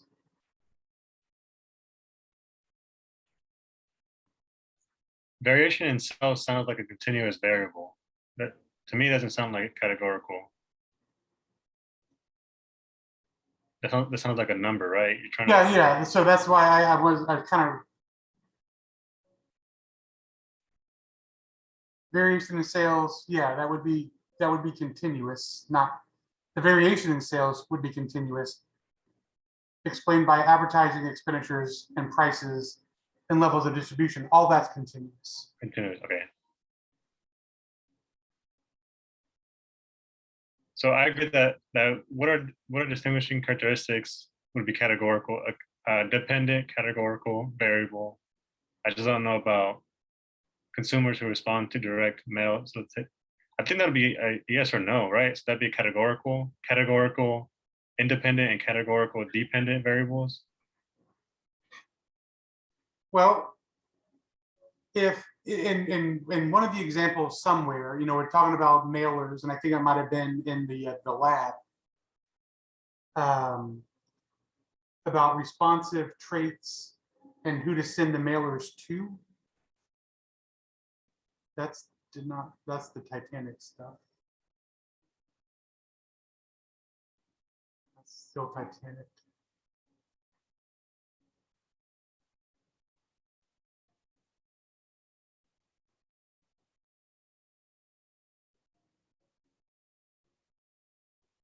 Okay, maybe it's lab 2.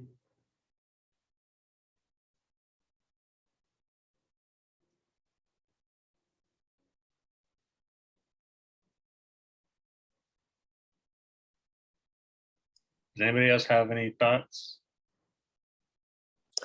I was thinking when it comes to direct mail solicitations, typically companies know if you're responding or not by your actions. If you're going to buy something, if you make a donation, I think that's interval based versus, it's kind of vague, but I just think about marketing campaigns, and most of them are, I would think that there would be some interval variables there based upon how much they bought, how much they actually attended something, how much money they spent. So I'm thinking those could potentially be interval based. It doesn't have to be just direct yes or no, but it's so vague, we don't know too much detail. Because the word also too is consumers. When I think of consumers, I think of people who are buying stuff.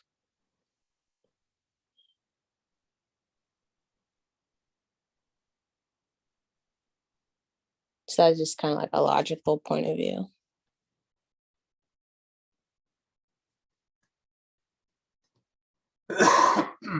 All right.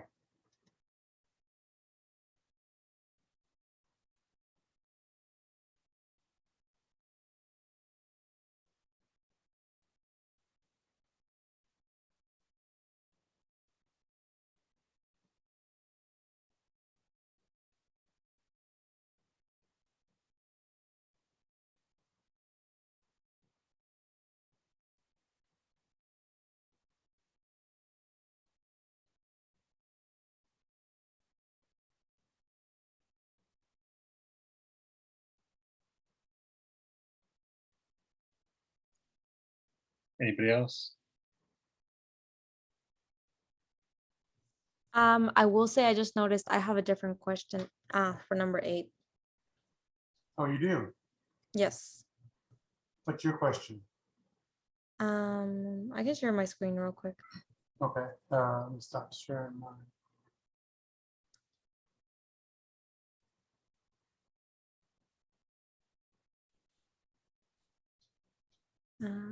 There we go.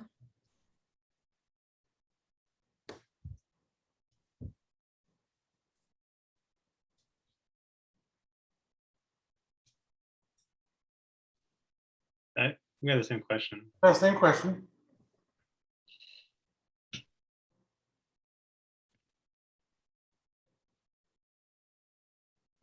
Miriam, we have the same question. Wait, is it? Yeah. Hold up. Oh, I just realized. And are these the answers? That's what we got so far. Yeah. Okay, yeah, that's what I was thinking. Kind of where we're at. Well, I'm trying to figure out, I'm not sure what variable would consumers who respond to direct mail solicitations be considered as, either categorical or continuous. If I can figure that part out, then I'll be confident in my answer.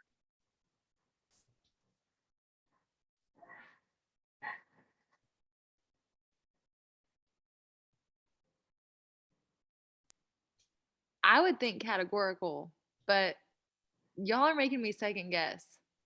I thought it was categorical too, because the way I interpreted it was that as yes or no. Right. they responded to direct mail solicitations, Right. which would make both the independent and dependent variables categorical, making it not discriminant analysis. That's what I was thinking. That's what I was trying to figure out if anybody else. That's my guess, Christian, but I'm not confident. So. Well, it makes both of us.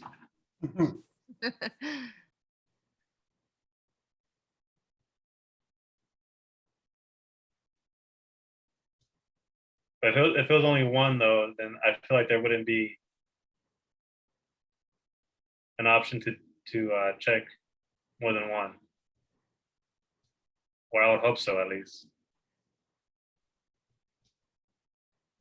Yeah, I always hate only selecting one on those that have multiple I options. know. Christian, are you thinking it could be the how much variation in sales and the other one, the in terms of demographic No, characteristics? I know for sure it's not how much, or I'm thinking that's for sure not how much variation, because that one has both the independent and dependent variables as continuous. So you're thinking it's just the in terms of demographic characteristics. Yes, so far. I mean, I'm with you that the responding to direct mail is a yes or no, which is not continuous from my interpretation.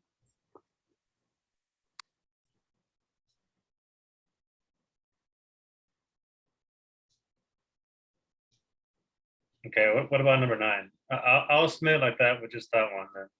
Christian, I feel bad. You're gonna get like a 50 because we are guessing on all of these. As long as I don't do the rest, I'm good. That's how I felt a few weeks ago when I did like 2 or 3 quizzes. All right, what about 9? Okay. Number 9, I've got, you're fitting a linear discriminant analysis model to a data set where the predictor variables are not on the same scale, have significant variance and high correlations among the variables. Given the latter, high correlation among the variables, which distance metric would be the most appropriate to use? So I'm looking here at the distance, and I saw the Euclidean used to measure the distance of a record from a class centroid sensitive to scale and variance, can normalize to correct, ignores correlation between variables. And this one has high correlation among variables. So the Mahalanobis, that sounds very Hawaiian. Mahalanobis. Takes account of correlation among predictors, the z-score doesn't. So that's why I said the Mahalanobis distance. Those are the exact same 2 slides that I was looking at too, that made me think that answer. Okay, so we got the same answer? Yes. All right, cool. I think so. I'm pretty damn confident about that one. So, I mean, I will fight somebody if I have to. Go ahead and submit them. Okay. How'd we do, Christian? Not terrible, at least. What is it? They're not terrible, at least. Go ahead and share your screen. Let's take a look at it. Yeah, I'm trying it right now. Oh, okay, cool. All right, so First one was right. the best possible linear combination. Yep, okay. Good on that one? Yeah, I'm good on that one. Number 2. Number 2 is is right. false. Good, okay, yeah, good, false. Number 3 is right. Number 3 is true, that's good, okay. Number 4. Here we go. Yeah, it is true. Good for you, buddy. Good Go for you. Christian. Man, killed it. Crushing it. Yeah, I agree. It's true. After I'm Yeah. thinking that, yeah, it's true. Yes. Christian, I way was to the go, only man. one saying true. I was the only one saying true. I know you stood tall against the resistance, man. I'm proud of you. Okay. I blame this So- on whoever said it. Linear discriminant. Okay, we got all 3. Got Yep. 1 out of 2. That, Yeah. that probably means that one of them is not. Yeah. Refer to the dialogue accompanying slide 19. Okay. I like how it says refer to the dialogue, aka I it's know. the slides. I know. Sorry about that. Okay, if that's what she's talking about, the dialogue for the slide 19 starts with the assumption that there are different groups. Discriminant functions are calculated to best separate the groups. Linear discriminant functions are linear combinations of the data. Linear combinations can be used to predict groups when group membership is not known. How does this address any of those answers? Because it says refer to the dialogue. Is Because that I'm looking dialogue? at slide 2. No, like I don't know. We didn't cover that in our class. I don't know. Okay. Anybody have any ideas? Because that slide doesn't help me.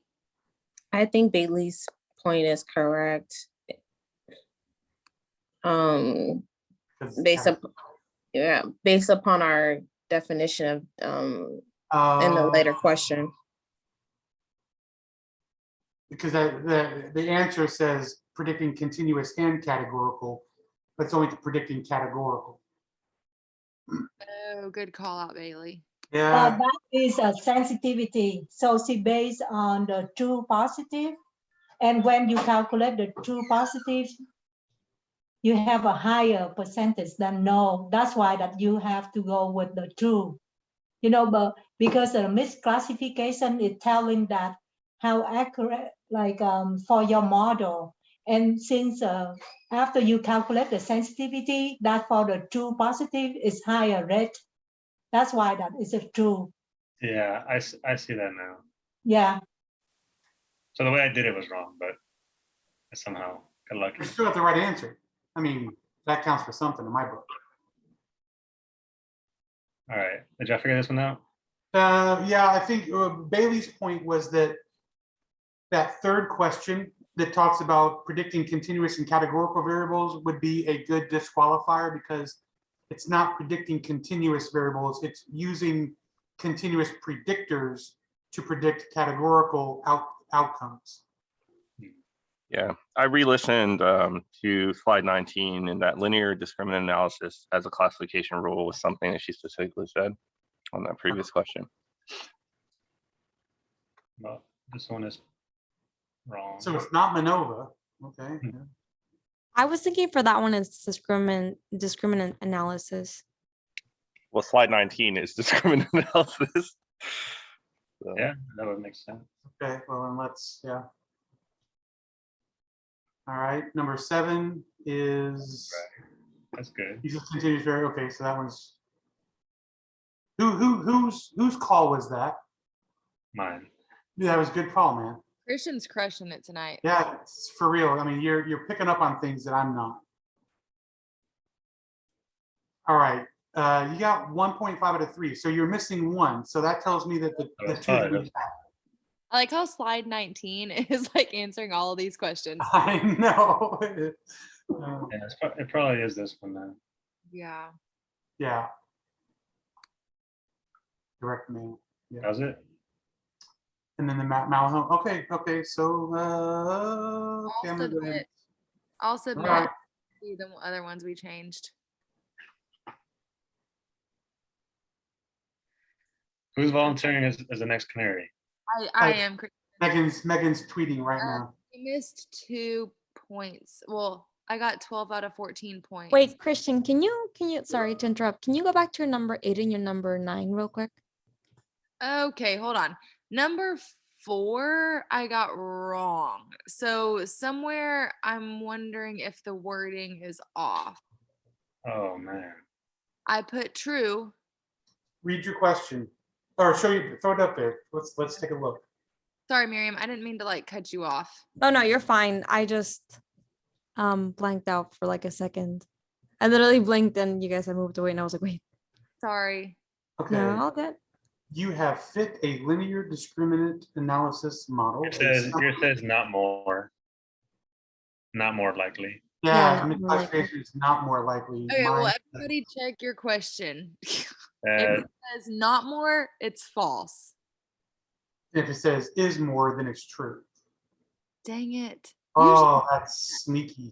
Usually I'm the one who catches those too. Everything else that we just changed is right. So number 5 is only the discriminant analysis classifies observations based on the distance, and then the linear discriminant analysis. Number 6 is discriminant analysis. Okay. 7, we already had that one. Continuous variables and categorical. 8 is the mailers Yeah.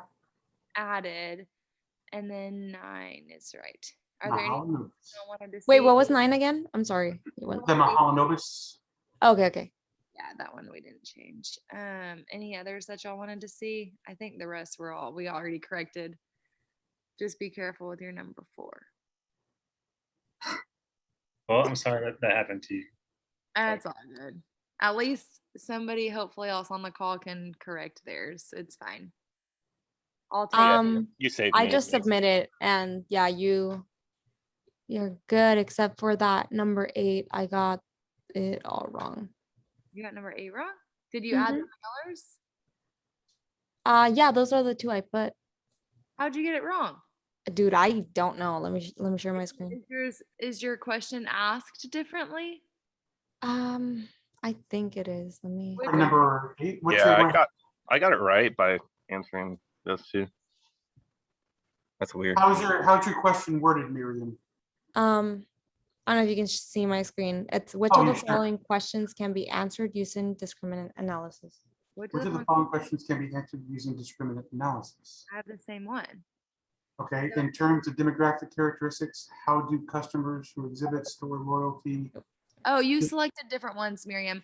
We did the in terms of demographic, and then what are the distinguishing characteristics of the mailers? Yeah, the direct mail solicitations. Not Okay, that. so it was these 2. Okay. Yeah. All right, that sounds good then. All right, Sorry, y'all. the score after the first one. Yeah. Who's volunteering for next week's? I Who think we has- gotta get some of our hangers out there in the canary cage. Right. Who has not been a canary? Let's just start there. I think I can see 3 people on the screen right now. Raj, Mintu, and Scott. You guys could be contenders for canaryhood next week. Yeah, I was never the first canary, but I've been a subsequent one. Oh, okay. Fair enough. That's right. Oh, that's right. Yeah, you did. You. That was a clutch play. Okay, so yeah, we'll get some volunteers next week. Some voluntoles. All right, I'm jumping off. I know y'all might be covering the lab. I sent you what I've done so far. I appreciate that, and yeah, I probably got about another hour in me before I wilt because I've been at this since 6 o'clock this morning. Same. Do Y'all you, have- I'll talk to y'all later. All right, Meg. do you just want to meet on Sunday instead? Yeah, I'm good with that. Give me a little bit more time to work through what I'm working through, and we can do a walkthrough on Sunday. All right, sounds good. All right. Is anyone available Friday to do a walkthrough of the lab, like tomorrow? What time, Miriam? Because I work from 10 a.m. to 7, so anytime before or after that. okay, well then I have my last meeting ends at 8:30 tomorrow morning, so I could probably meet you around 9 o'clock if you want. Yeah, that would work. I'm gonna work on the lab right now and just kind of want to confirm because All right, cool. I'll Yeah, be busy all of Sunday. Then I'll meet with you. I'll meet with you tomorrow morning. I'll send you out the invitation tonight. All right, thank you so much. You're welcome. My pleasure. Bye, thank you. Hi, you're welcome. All right. Anybody else got anything else? Bailey, Raj, Mintu? No, Bailey's out. All right. Should be there on Sunday. All right, good. Raj and Mintu, you guys good? Yeah, I'm good. I'm just logged off. Accident log off. Okay, thank you. All right. Yeah, You I'm have a good good then. night. Thank Thank you. you, Tony. Thank you. You're Bye-bye. very welcome. Y'all be good. Take Good care. night. Mhm. Good night.